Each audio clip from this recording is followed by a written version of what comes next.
Bo día, hoxe contarei a historia de Xonás e Pepe. Xonás era un gato moi famento.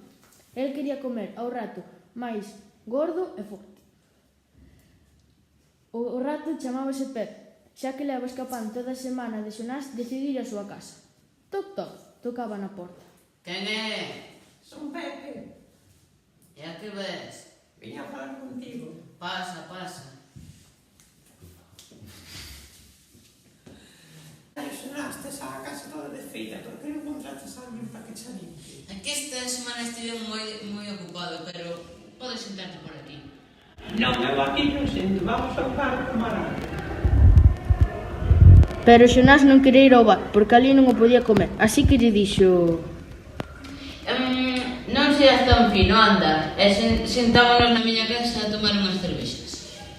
Non, eu marcho, gato, vou e porco. Pepe marchou correndo pola colina abaixo, ata que aparece o rato Nicolás, xa que era o máis grande e o máis forte.